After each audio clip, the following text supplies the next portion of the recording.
There are so many side stories surrounding a grand annual steeplechase. There are the trainers and the work they have done to get horses prepared for a massive test that is the grand annual, the families of the trainers and riders that ride every steeple and take every corner with them, and the winning connection to take home a cash prize at the end of every big race.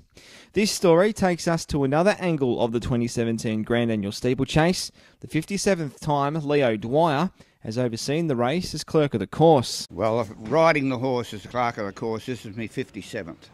So I saw a few more than that too. Leo's predecessor was a bloke named Harry McKenna, a Port Ferryman, who Leo considers a close friend and mentor. Passed away fairly suddenly when he was about 75, and he had worked right up until very shortly before he passed away.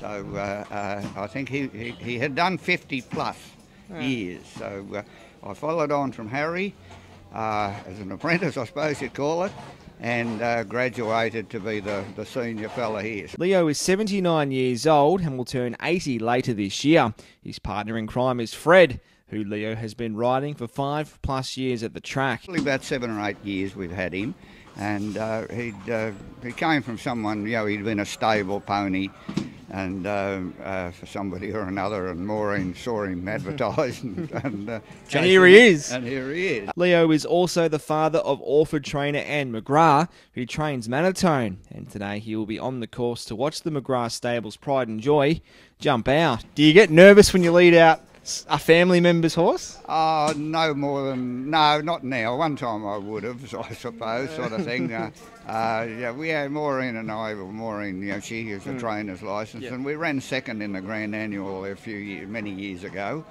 And that was the most nervous I ever was with a Grand Annual, I can tell you. He hasn't been on the back of a horse forever though. Leo was on track at the Warrnambool Racecourse when the barriers first arrived. When the barriers first came to Warrnambool, I worked on the stalls as a stall barrier attendant.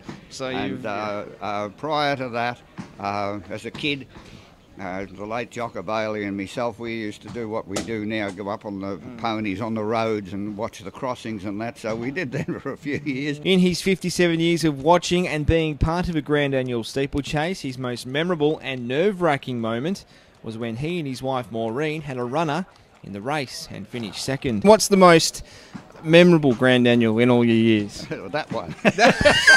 Rightfully so! He can even remember his first Grand Annual steeplechase he watched. I can still see him. I was only a bit of a kid, and he was just a beautiful horse to me, a big chestnut horse with 4 white legs, and a horse called Louser. Louser, there you go.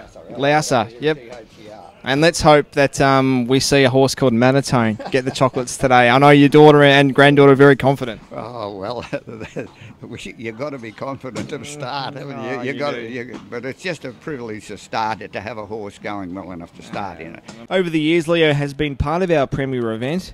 One thing he has noticed is how much it's changed. The quality of horses is one of the things that changed. We've got horses here, like that horse that won here yesterday for Weir Renew or whatever his name is. Yeah. Like, he's as well bred as any horse in the world. Yeah. One thing he is sure of is how great the Grand Annual steeplechase is. It's a wonderful race, like to see the preparation and the effort that goes into it, and the riders.